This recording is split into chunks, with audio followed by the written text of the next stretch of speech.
Hi, I'm David Lapata, Senior Consulting Engineer for Apple. Today we're talking about managing user accounts and data. This session is designed to introduce you to the basics of network account management on a Mac. Although individuals and small organizations often use local accounts, that isn't always appropriate for educational environments. Schools and universities have the infrastructure in place to centrally host user accounts. Directory systems like Open Directory, Active Directory, and LDAP allow centrally stored user credentials to be used from Mac clients within your organization. This gives you tremendous flexibility and control over the user's computing environment. On OS X, we can use Directory Utility to bind a client to an existing directory system, allowing centrally hosted users to authenticate and access your Macs. Mac OS X can work with multiple directory systems simultaneously or multiple organizational units within a directory structure.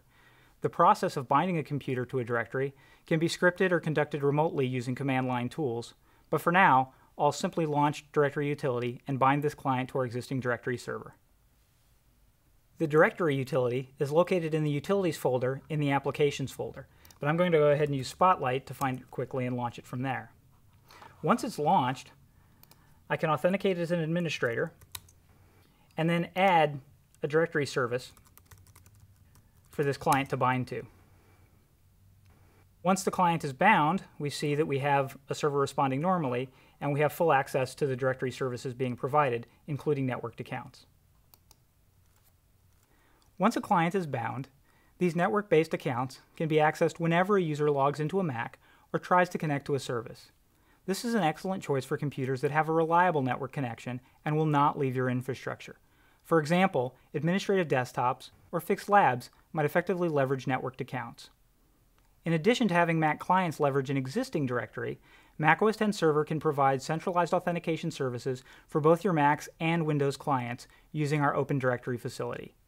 Workgroup Manager, one of the server tools included with Mac OS X Server, allows us to manage users and groups within this directory.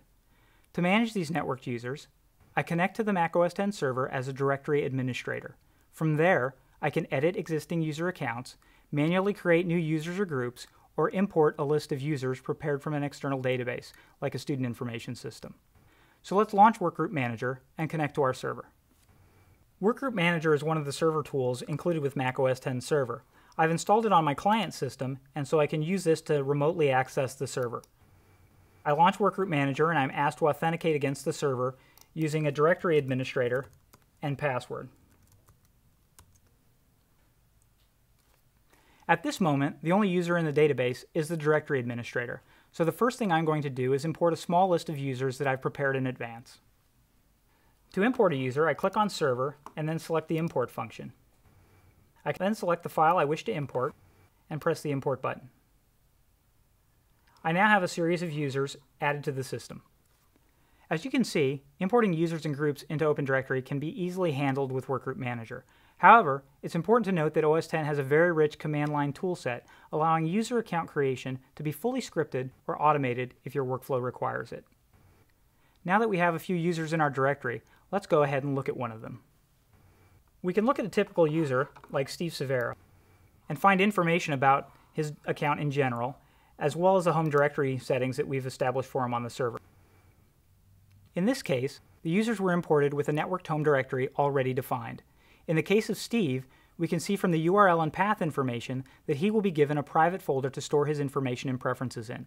This folder will reside on the server in the Students folder and will be accessed over the network by the client directly. When the home folder is located on a server, the server is responsible for the initial home directory layout and contents. Mac OS X Server has a user template that can be customized for that purpose. If you're using a different server operating system, then the home directory contents will be determined by that server. Once created, these networked homes are typically accessed via AFP, NFS, or SMB protocols. Now that we've imported these users, let's log out of our administrative account and log back in as a networked user. So let's log out of this account and log back in as a networked user. Once I'm presented with the login prompt, I can log in as one of the newly imported users. Now that we're logged in as the user Steve, we can see his home directory. We can notice here that it's stored on the student share, which is being provided by the remote server.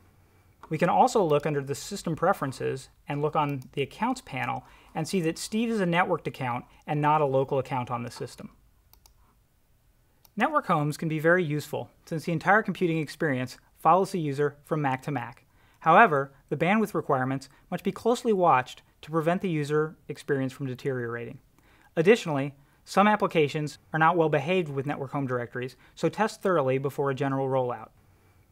When estimating the server requirements for your network-based storage, a good rule of thumb is that a single, properly configured file server can support approximately 150 simultaneous clients using networked home directories.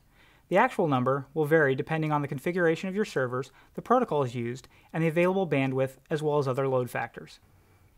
In order to estimate the storage requirements for your clients, it's best to conduct a study of the document types you expect your users to create.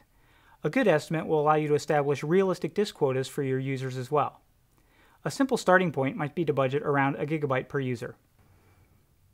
In this session, we've given you a basic overview of how to utilize a central directory server and storage system for your Mac clients, allowing your Mac users to move freely throughout your network and still have complete access to their personalized computing environment and all their documents.